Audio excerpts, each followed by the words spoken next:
आपल्या राज्याचे मुख्यमंत्री माननीय एकनाथराव शिंदे साहेब, उपमुख्यमंत्री माननीय देवेंद्र फडणवीस जी, मंत्रिमंडळातील आमचे सहकारी दिलीपराव वळसे पाटील, उदय सामंतजी, प्रभात लोढा, विधान परिषदेच्या उपसभापती नीलमताई गोरे,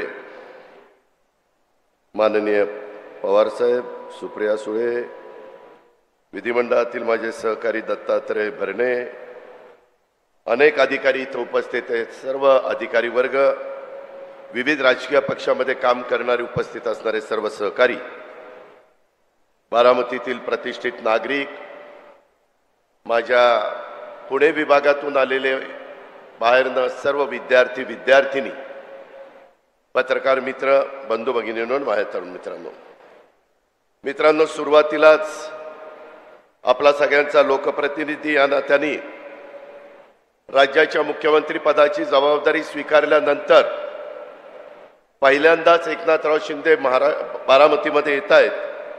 मी शिंदे साहेबांचं, देवेंद्रजींचं, दिलीपरावांचं, उदयजींचं, मंगलप्रसाद लोढाजींचं आणि नीलमताई गोरे या सर्व मान्यवरांचं बारामतीकरांच्या वतीनं मनापासून स्वागत करतो. थोडा उशीर झाला त्याबद्दल दिलगिरी व्यक्त करतो, कारण सकाळी एक महत्त्वाचा कार्यक्रम मुख्यमंत्र्यांना कोकणातला लागला, तो कार्यक्रम करून ते आपल्याकडे आलेले आहेत. आता ह्याच्यानंतर देखील छत्रपती संभाजी महाराजांचं वडू आणि तुळापूरला पण स्मारक करतोय. त्याच्यानंतर लहुजी वस्ताद साळवेंचं एक स्मारक पुणे शहरामध्ये करतोय, त्याही कार्यक्रमाला जायचंय.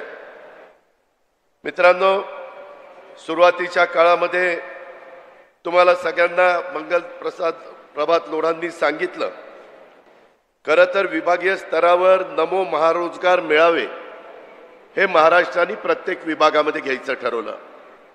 पहिलं राज्याची उपराजधानी असणारी नागपूरमध्ये घेतला.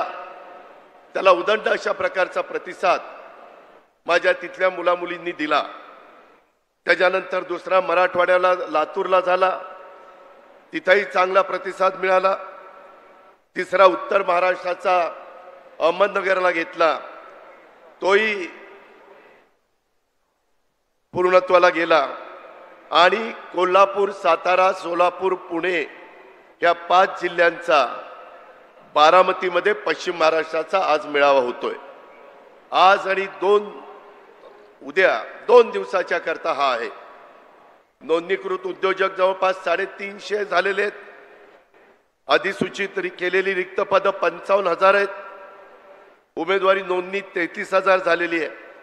मित्रांनो, आम्हाला माहिती आहे, आम्ही अनेक वर्ष राजकीय जीवनामध्ये काम करतो.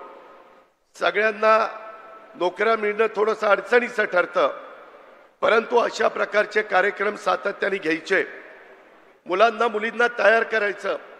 मध्ये राज्याच्या मुख्यमंत्र्यांनी, उपमुख्यमंत्र्यांनी आम्ही एक जर्मनच्या बरोबर करार केलेला आहे. जर्मनला 5 लाख मुलं मुली लागत आहेत. त्यांची अट एवढीच आहे, जर्मन भाषा आली पाहिजे आणि त्यांचे ITIचे जे कोर्सेस आहेत ते त्याच्यामध्ये आले पाहिजे. मित्रांनो, आपल्या भागामध्ये नाही, परंतु राज्यात, देशात, परदेशामध्ये मोठ्या प्रमाणावर रोजगार उपलब्ध आहे. फक्त आपण त्या संधीचं सोनं केलं पाहिजे. आज इथं मगाशी लोढा साहेबांनी सांगितलं, मी आपल्याला पण सांगू इच्छितो, माझं त्यांचं बोलणं झालं. अभ्यासक्रम, mechano is housekeeping, front office सेवा, इमारत देखभाल, फलोत्पादन आणि लँडस्केप संप्रेषण कौशल्य आणि इमारत देखभाल प्रयोगशाळा, असे 5 कोर्सेस ते आपल्या कृषीमूल शिक्षण संस्था ITI आपलं मोरगाव बारामती रोडला आहे, तिथं काही कोर्सेस देऊ इच्छित आहेत. आणि माळेगावचा ITI, तिथं काही कोर्सेस आपण देतोय. साधारण मुलांनो मुलींनो 15 ते 30 दिवसाचे कोर्सेस आहेत. आणि ते कोर्सेस तुम्ही चांगले केले तर एक 30ची बॅच बाहेर पडणार आहे. यामध्ये अनेकांना स्वतःच्या हाताला काम त्या बाबतीमध्ये उपलब्ध होणार आहे. ते आपल्या सरकारची भूमिका आहे आणि त्या पद्धतीने सरकार काम करत आहे. आज अनेक वेगवेगळी बारामतीमध्ये झालेली कामं त्याची उद्घाटन स्वतः राज्याच्या प्रमुखांनी मुख्यमंत्र्यांनी केली। माझी मनापासूनची इच्छा होती की मुख्यमंत्री उपमुख्यमंत्र्यांनी स्वतः जाऊन ते पाहिलं असतं। आता मला जे तुम्हाला इथं स्क्रीनवर दाखवलं त्या स्क्रीनवर जे पाहिलं ते जसंच्या तसं आपण तिथं केलंय। मला पोलीस उपमुख्यालयाच्या बाबतीत माझ्या बऱ्हाणपूरच्या ग्रामस्थांना सरपंचांना धन्यवाद द्यायचे की 66 एकर जागा अशीच पडलेली होती, त्याच्यामध्ये आपण बऱ्हाणपूरच्या सर्वांना विश्वासामध्ये घेतलं आणि 132 कोटी रुपयाचं पोलीस उपमुख्यालय तिथं केलेलं आहे।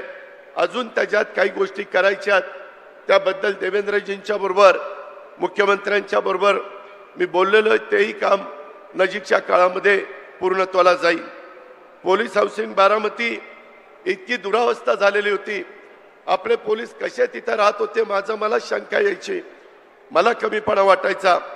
आणि मग 4 एकर जागेमध्ये पूर्वी 73 क्वार्टर्स होत्या, परंतु 7-7 मजली एक इमारत बांधून आपण 196 क्वार्टर्स तिथं केल्या आणि 75 कोटी रुपये तिथं आपण खर्च केला। बारामती आपण म्हणजे राज्य सरकारने बारामती बस स्थानकामध्ये पहिलं बस स्थानक कसं होतं हे आपल्याला सगळ्यांना माहिती आहे। जागा कमी होती, पूर्वी 5 एकर 10 गुंठे जागा होती, परंतु नंतर मी 53 गुंठे जागा वाढवण्याच्या करता अनेकांनी मला मदत केली।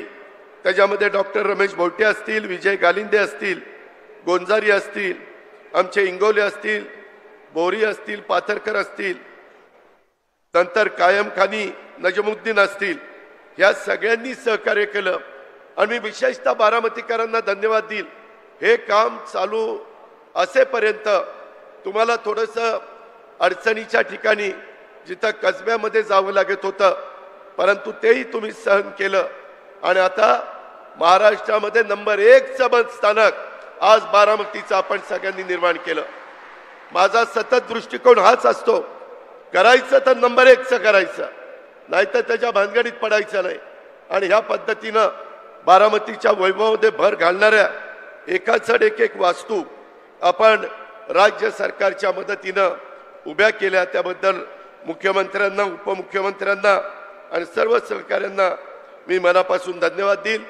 संबंधित कॉन्ट्रॅक्टर अधिकारी, संबंधित आर्किटेक्ट यांचाही आपण सत्कार केला। या सगळ्यांच्याच मुळे हे घडलंय। अजूनही बऱ्याच गोष्टी पाईपलाईन मध्ये आहेत मित्रांनो, ती पण कामं लवकरात लवकर पूर्णत्वाला कशी जातील मला मुख्यमंत्र्यांना सांगायचं आहे। हे माझी फुशारकी नाही, परंतु या प्रत्येक इमारतीमध्ये पाया घेतल्यापासून इमारत पूर्णत्वाला जाईपर्यंत कमीत कमी एकेका इमारतीला मी 40 वेळा तरी भेटी दिल्या असतील। सतत इथं हे करा तिथं ते करा, शेवटी माझ्या बारामतीकरांना पण अभिमान वाटला पाहिजे की खरंच आपल्या इथं जे काम झालंय ते अत्युत्तम काम झालेलं आहे। या प्रकारे आपण त्याच्यामध्ये पुढे जातोय। मित्रांनो, इथून पुढं अशाच पद्धतीनं नमो महारोजगार मेळावे महाराष्ट्रामध्ये पहिलं रिजन वाईज झाल्यानंतर याकरता राज्य सरकार मोठ्या प्रमाणावर निधी देखील देत आहे आणि एकच अपेक्षा आहे की आमच्या मुलांना मुलींना जे बेरोजगार आहेत त्यांना रोजगार मिळाला पाहिजे, त्यांना तिथं हाताला काम मिळालं पाहिजे। अशा प्रकारची आमची सर्वांची भूमिका आहे।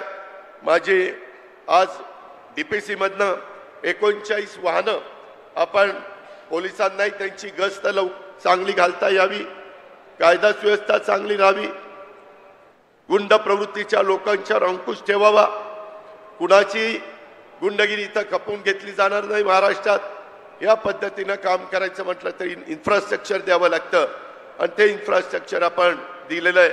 मी मगाशी तिथं CM-DCMला उशीर होत होता म्हणून झेंडा दाखवला, तिथं 39 वाहनामध्ये जे ड्रायव्हर होते त्याच्यातल्या 14 महिला होत्या आणि सगळ्यात चांगलं ड्रायव्हिंग त्यांचं तिथं चाललेलं होतं। एवढा महिलांना पण संधी देण्याचं काम मित्रांनो हे महायुतीचं सरकार करतंय। इतर बऱ्याच बाबी बोलण्यासारख्या आहेत। आज ही करोडो रुपयाची कामं आपल्या सर्वांच्या करता, बारामतीकरांच्या करता, इतर सर्व तिथं राहणाऱ्या अधिकारी कर्मचाऱ्यांच्या करता आपण उपलब्ध करून दिली. अशाच पद्धतीनं टप्प्याटप्प्याने आपण पुढे जाण्याचा प्रयत्न करू.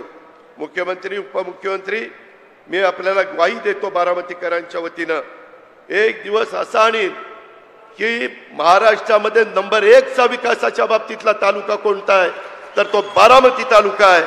हे केल्याशिवाय मी गप्प बसणार नाही. त्याकरता तुमची साथ, त्याकरता तुमचं सहकार्य, त्याकरता तुमचा सगळ्यांचा पाठिंबा हे मला हवा आहे. मुख्यमंत्री आणि उपमुख्यमंत्री देतील याबद्दलचा विश्वास बाळगतो. हा सगळा दिमागदार कार्यक्रम घडवून आणण्याच्या करता ज्यांनी ज्यांनी योगदान दिलंय त्यांचा सगळ्यांचं मनापासून आभार मानतो. आणि उद्या देखील जे माझे विद्यार्थी येऊ शकले नाही त्यांनी उद्या पण दिवसभर या नमो महारोजगार मेळाव्याचा फायदा घ्यावा अशा प्रकारची विनंती करून मी आपल्या सर्वांची रजा घेतो. जय हिंद, जय महाराष्ट्र. पुन्हा एकदा जोरदार टाळ्या झाल्या पहिलं दादांसाठी.